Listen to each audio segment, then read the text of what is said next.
Hi again, and welcome to Gypsy Lou True Crime 2. So today we're going to be looking at the prime suspect in the abduction of Cleo Smith, a 4-year-old survivor from Carnarvon, Western Australia.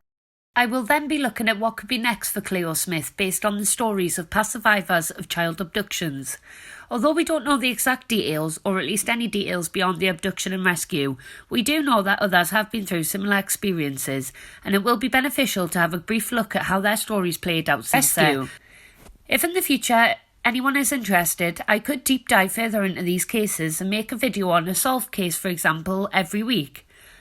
Anyway, I said I would keep everyone updated on any developments in the Cleo Smith case. The last video I made were around the time that Cleo was thankfully found alive by the brilliant and amazing Western Australian Police Department. I believe that this is an amazing group effort in finding Cleo and a true example to other police departments around the world for their amazing results in this case. I still think the $1 million Australian dollar reward that police put up within days of Cleo being abducted was one of the crucial factors in getting this case out into the public's consciousness. I've never known a police department put up a reward so quickly, and I think that this was the first case that Australian Premier has put up a reward that substantial in such a short amount of time. I will then be taking a look at the privacy laws in Australia and the reason we won't get as much information about Cleo's abductor as some of the other countries do, like America, due to Australia's strict privacy laws. I wanted to do this video to update you all on everything that has happened since Cleo was reunited with her parents almost a week ago. I didn't want to saturate you all with videos about the smaller snippets daily, and instead make a longer video when more information came out. Firstly, any information on Cleo's abductor. I do follow a lot of American true crime, and I am a huge follower of cases from America as well as the UK and Australia. However, all of these countries have different laws when it comes to privacy. I know that in a lot of American states, information is shared without hesitation on past criminal behaviour of a citizen. We are able to get mugshots dating back years for some individuals. As you can gather here, the sheriff dealing with this man released a photograph of this man's 34 mugshots from over the years. I'm not entirely sure who this man with all these mugshots is, but it does make you realise that America is different. They even show you the picture that they're given when they enter the police station. They release all their records and all sorts of information. So this is just one example. In the UK, we have stricter privacy laws too, which protect a person's criminal record or police record from being seen by the general public, with some exceptions. Prospective employers and other government departments can request a copy of your records, but these are not open to interpretation by the public at all. So with that, and knowing the case of Cleo Smith was based in Western Australia, I decided that I was going to try and find out a little bit more background information on Cleo's alleged abductor, Terry Kelly.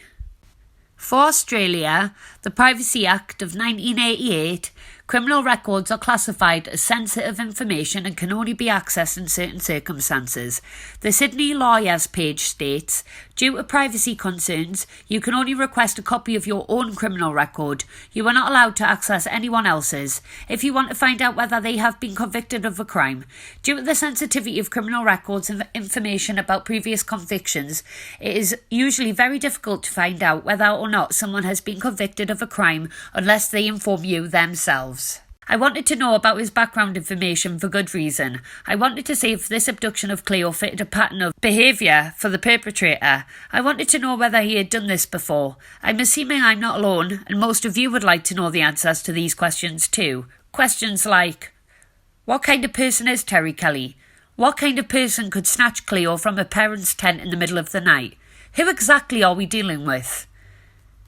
These questions are fair questions, but again, with the strict privacy laws, very hard to answer in Australia. I realised quickly that the Australian Police Department do not make a person's criminal record public, just like in the UK, and that the factual answers to my questions would have to wait, maybe even until after, or if he is eventually convicted. So from here on out, any information on Terry's criminal past would be purely speculative. There is no way of knowing if Terry Kelly was known to Australian police in a factual way, as we have not been able to see any official documentation. There has been plenty of speculation on social media sites, with some information reportedly coming from his neighbours and supposed family members. I will hold off on repeating any of the non-newsworthy information for now, but a quick Reddit search will bring up a deep dive into a Terry Kelly rabbit hole. What we do know about Kelly is what has been reported in the Western Australian media and the international media, what has been said at conferences, and what has been told at his recent court appearances in Carnarvon Magistrates Court. Okay, so Terry Kelly is a 36-year-old man who lives in Carnarvon, Western Australia. Around a 7-minute car journey from Cleo's family home. This map shows exactly just how close he was from Cleo's home the whole time. Even the Woolworths store, where he was reported to be buying Kimbies or nappies or diapers, is halfway between the two homes. Scary to think. Cleo was only a short distance away the whole time. Police have made it clear, though, that Terry Kelly had no connection to the family. So the Stalker Theory in the beginning, I'm starting to wonder, has that really, does it have relevance? Could it have been real? Did they not know that he was looking at her? That's just speculative, but I'm just wondering that. Kelly has been reported to have attended East Carnarvon High School and then transferred from there to Carnarvon Senior. In something out of the movies, reports of Kelly being obsessed with Bratz dolls began surfacing in the media and online within a day of Kelly's arrest. The Daily Mail Australia, News 9 and other media outlets have reported his supposed fascination with the Bratz dolls. If you are not familiar with what a Bratz doll is, the Wikipedia description is on the screen for you, as I wasn't 100% sure myself. I've always been a bit of a tomboy. This claim by the news media outlets seemed to be backed up by Terry Kelly's Facebook and Instagram accounts, which allegedly show Terry Kelly alongside his Bratz dolls an extensive collection.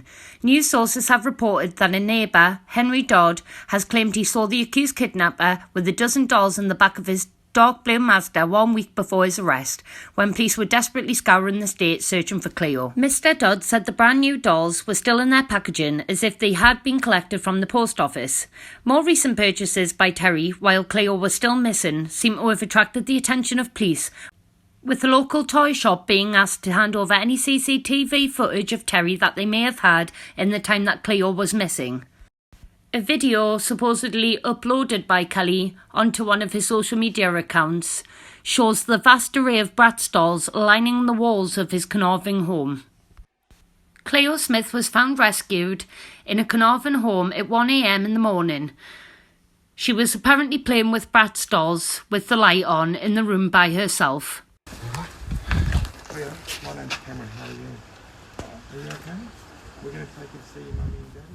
Terry Kelly has been charged with one count of forcibly taking a child under 16 and one other charge that has not been disclosed. Mr. Kelly has not entered a plea. Kelly was seen being guarded by 2 officers. Mr. Kelly appeared briefly in court in Carnarvon on Thursday after more than 30 hours of interrogation by detectives. He has been charged with 1 count so far. As Terry went into court, he looked at a reporter directly in the eye and said, "I'm going to get out of here one day and I'm coming for you," the Australian newspaper reported. He later asked the judge, "What the F are the media doing here?" Magistrate Benjamin White replied, "It's an open court." He is being represented by an Aboriginal legal service based in Geraldton, around 480 kilometres south of Carnarvon.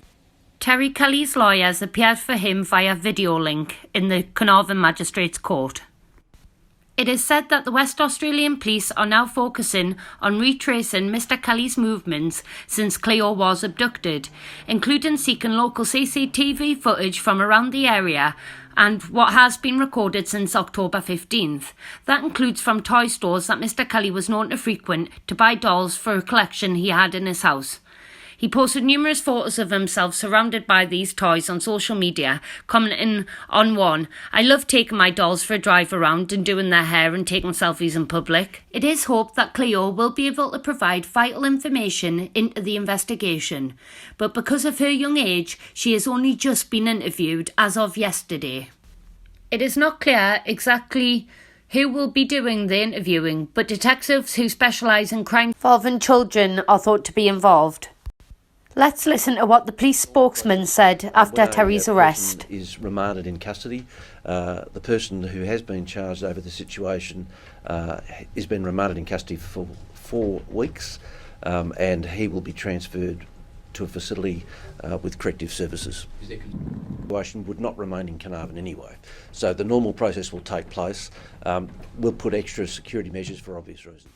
Before Kerry Terry was flown elsewhere from Carnarvon, he was admitted to the Carnarvon hospital twice for apparently causing some injuries to himself while in custody. You can see this on the photograph of him in the ambulance. It is not clear what Terry's psychological or physical health is, so we won't speculate at all here. Kelly was flown 600 miles to Perth and driven in a convoy of vehicles to Casuarina prison, home to some of the state's most dangerous criminals, including Bradley Robert Edwards, a child rapist, and killer Dante Arthurs. Welcome home signs have been displayed in Cleo's hometown, and locals have been creative in making Cleo as welcome as possible. West Australian locals have played an integral role from the beginning in this search for Cleo, and it would be a travesty not to thank them for all the hard work and effort they put into finding Cleo. From posting flyers to searching dry terrain to flying helicopters and raising money. I did a past video on the GoFundMe efforts of locals. If you would like some information on their efforts, please feel free to go back and have a look at that video. Thankfully, there are other cases of children who were abducted and who were reunited with their parents. Some, unfortunately, were not reunited with their parents, depending on the circumstances in which they went missing. We will now take a brief look at some of the cases that have caught the eye of the public over the years. Jamie Kloss. On October 15th, 2018, 21-year-old Jake Thomas Patterson abducted American 13-year-old Jamie Lynn Kloss from her family's home in Barron, Wisconsin. The attack took place at 12:53 a.m. after Patterson forced his way inside and fatally shot her parents. Patterson took Kloss to a house 70 miles 110 kilometres away in rural Gordon, Wisconsin, and held her in captivity for 88 days until she escaped on January 10, 2019. Police took Patterson into custody shortly after. He told them he kidnapped Kloss and killed her parents. He pleaded guilty to 2 counts of first-degree intentional homicide and 1 count of kidnapping. On May 24, 2019, Patterson was sentenced to 2 consecutive life sentences in prison without the possibility of parole, plus an additional 40 years. Jamie Kloss has now went on to update the public on her story 2 years after her kidnapping and escape. In an interview, Jamie's aunt and guardian, Jennifer Nailberg, who Jamie now lives with, stated, "She's doing good. We take life day by day. She is enjoying dance and school activities as much as she possibly can. She is surrounded by lots of loved ones. We always want to say and remind others to never take life for granted. You never know what tomorrow may bring. Always remember to tell your loved ones that you love them." I think Jamie's story of survival and bravery at the age of 13 is one of courage and hope. Since her abduction, Jamie has stated that she did find it initially really hard to go outside and trust people, but has recently started enjoying dancing again and enjoying the activities she has previously enjoyed. Another survivor of child abduction was the well-known case of Elizabeth Smart. Elizabeth Ann Smart was kidnapped at age 14 on June 5, 2002 by Brian David Mitchell from her home in Federal Heights neighborhood of Salt Lake City, Utah, United States. She was held captive by Mitchell and his wife, Wanda Barzy, on the outskirts of Salt Lake City and later in San Diego County, California. Smart was abducted from her home at knife point by Mitchell, while her younger sister Mary Catherine pretended to be asleep. Mitchell, who claimed to be a religious preacher, held Smart at a camp in the woods in Barzy, where he repeatedly raped her. During her captivity, Smart accompanied her captors in public on various occasions, dressed head to toe in white robes, and went largely unrecognised by those she came in contact with. Since her abduction, Smart has gone on to become an advocate for missing persons and victims of SA. Barzy, Brian Mitchell's co-conspirator, was sentenced to 15 years in federal prison in 2010 for her role in the kidnapping and abduction, although she was granted early release on September 19, 2018 for previously uncredited time served. Extensive disputes over Mitchell's competence to stand trial lasted several years before he was deemed mentally capable in 2010, though he was diagnosed by forensic psychologists as having antisocial and narcissistic personality disorders. Mitchell was sentenced to life in prison without the possibility of parole in 2011. Elizabeth Smart now goes by the name Elizabeth Ann Gilmore and is an American child safety activist and commentator for ABC News. Elizabeth Ann Gilmore, formerly Smart. Elizabeth Smart has went on to turn her life around and has really become an advocate for survivors of abductions and kidnappings. She also lends her voice to families who are currently searching for loved ones and missing children, and is really a special person when it comes to missing people. Jamie Kloss and Elizabeth Smart are survivors. Cleo Smith is also a survivor. These cases surely show that children don't always have to live in pain. They can turn their life around, and these stories do have a special ending in the end. Obviously, there are scars that we can't see, but I just thought it was important to show you examples of people that have combated and have came through in the end. Well, thank you very much for listening today. I hope I covered everything I promised. This has been Gypsy Lou, True Crime 2. Thank you.